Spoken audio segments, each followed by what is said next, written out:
com o nome que você der a isso.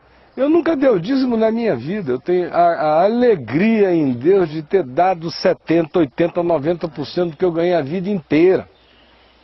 E dou graças a Deus de não ter nenhuma reserva para amanhã. Nem para o ano que vem, nem para o dia seguinte. Eu vou ser mantido pela fé até quando não haja mais nenhum dente na minha boca. Quem vai me sustentar com papinho é o Senhor. Até que eu vá. Porque o dia é chamado hoje.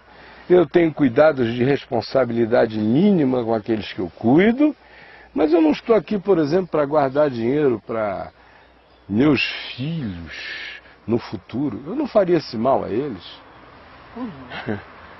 Eu ainda ajudo a minha caçula.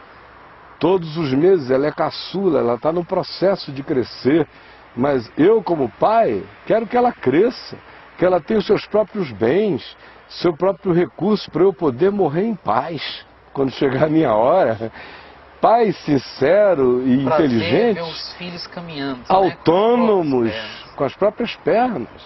Então, voltando aqui à questão do dinheiro, é recomendável que o indivíduo invista onde ele é ajudado e que ele guarde alguma coisa, não para poupar, mas para manter os olhos abertos. É tão fácil, nós estamos cercados de miséria, carência e necessidade o dia inteiro, o tempo todo. Outro dia alguém me perguntou por que eu não começo outra fábrica de esperança. Eu falei, olha, a minha cota está dada. Agora, a fábrica de esperança sempre fui eu. Vocês estavam pensando que era aquele prédio ali? Aquele prédio estava lá há 50 anos, nunca aconteceu nada. Eu fui para lá, aconteceu aquilo tudo. Porque eu sou o cara? Não. É porque o evangelho que estava em mim gerou aquilo ali. Aquilo ali acabou, mas eu não acabei. A minha fabriqueta de esperança está acontecendo todo dia, para todo lado, e ninguém precisa saber. E ninguém me vê levantar e ir ao gasofilácio do La Salle, na hora das ofertas, colocar uma oferta lá, porque eu acho até hipocrisia da minha parte. Parece até que eu tô sendo o primeiro para induzir os outros a irem atrás, como muito pastor faz. Como eu faço. Olha só o meu exemplo aí, vou lá e botar uma nota bem rombuda assim, que supostamente volta pro bolso deles, então aquilo é só um teatro. Então eu não dou lá não, na frente de todo mundo. As minhas eu dou em silêncio. Todas elas, e não é diziminho não, é infinitamente mais do que isso e ninguém precisa saber quanto é e nem ver. De modo que eu não estou nem preocupado se alguém lá numa sala diz, o Caio pede, mas ele não dá, eu estou dando é para Deus. Verdade. E os que quiserem de mim esse tipo de teatralidade informativa vão morrer secos, meu irmão. Porque eu não estou aqui para satisfazer esses interesses, nem fazer parte desse tipo de encenação. Eu conheço uma pessoa, uma senhora, que ela não dá dízimo mais, ela resolveu adotar, entre aspas, uma viúva. Aleluia. E aí do salário dela, ela se compromete espontaneamente a fazer ajudas e comprar, às vezes, coisas que faltam na casa dela, e assim por diante.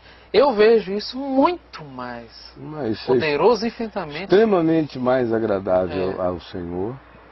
E aquele que dá ao pobre empresta a Deus. É o que diz a sabedoria da Bíblia. E ninguém deve dar ao pobre para estar emprestando a Deus, mas é Deus mesmo Senão que virou diz. outro negócio. É Deus mesmo que diz. Então, pelo amor de Deus, meu irmão, é como lançar o pão sobre as águas, depois de muitos dias tu acharás. No entanto, eu recomendo, se a pessoa é um discípulo, é um cristão, ela se alimenta genuína e verdadeiramente do Evangelho em algum lugar, ela reconhece alguma fonte de emanação, de instrução da palavra para ela também não deve se alienar para o outro extremo. Para o outro extremo. É daí que eu estou sugerindo o bom senso, que é uma recomendação bíblica. Em Romanos, vá lá ler, Romanos 15, 16, leia Gálatas 6, leia 1 Coríntios 8, está tudo lá. Então, existe também o compromisso com a manutenção da causa, da divulgação do Evangelho. Não se ata o pé ao boi que debulha. Está trabalhando, como Paulo diz, ninguém vai à guerra à sua própria custa. Se tem alguém numa linha de frente e você não está, ajude os suprimentos da trincheira. O que aconteceu é que quando os irmãos não estavam com esse entendimento, Paulo era obrigado a trabalhar. Né? E não ia lá ameaçar, vocês têm que dar, porque não. Não, ele ia trabalhar, se virava. Embora ele dissesse, né? Graças a Deus agora, graças a Deus, os irmãos da Macedônia, que eram mais pobres, tiveram consciência, muito maior do que vocês, me mandaram o suficiente para eu parar de trabalhar e poder servir vocês, que eram todos de fato uns indolentes, ávaros. E Paulo diz assim, eu estou tendo que perder a cabeça e me tornar insensato para ver se eu dou uma chacoalhada nessa incapacidade de vocês enxergarem até o benefício que recebem e serem gratos com esse benefício, ajudando-me a continuar a não precisar passar o dia inteiro furando pano para fazer tenda, se eu podia estar o dia inteiro era costurando corações, mas vocês são burros demais para entender isso. Os irmãozinhos lá da Macedônia que tiram da pobreza deles para fazer esse bem a vocês. Caio, eu vejo que a gente precisa, eu quero falar a gente, colocando todos nós, precisamos mesmo ser curado disso tudo, porque a gente sai do sistema, mas essa coisa nunca sai. Parece que fica sempre um pedacinho, né?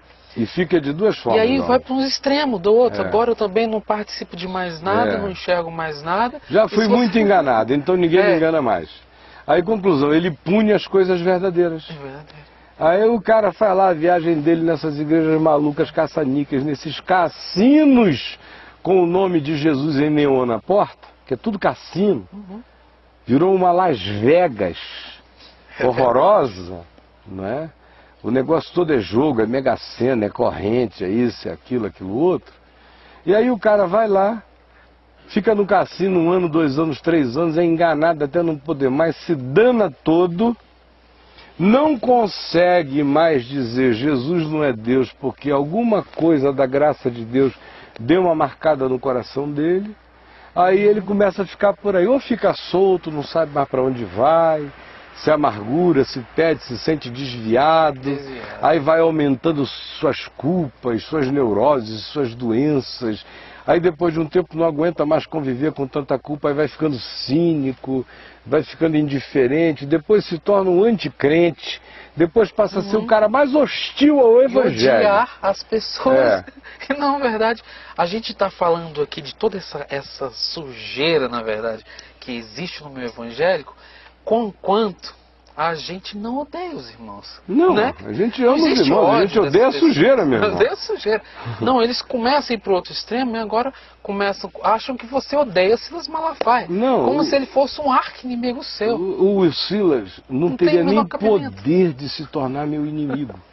Olha, eu nunca tive inimigos, mas se eu tivesse que ser tentado a ter um inimigo, cara, ele ia ter que ser um homem, não um menino. Ele ia ter que ter pelo menos o meu tamanho. Papai me disse, quando eu era pequeno, que a gente não bate com um pequeno porque é covardia. Do mesmo tamanho, não deve, porque não faz mais do que obrigação. Se você tiver que brigar, briga pra cima. Por isso que a minha briga é com o diabo, não é com o Silas. Não é com o Macedo, porque o Macedo é um menino. Ele vai ter que crescer muito no espírito para me olhar nos olhos. São meninos brincando com coisa séria. Com coisa séria, brincando com fogo eterno. Fogo eterno. Então, meu mano, respondendo aqui, finalizando essa questão.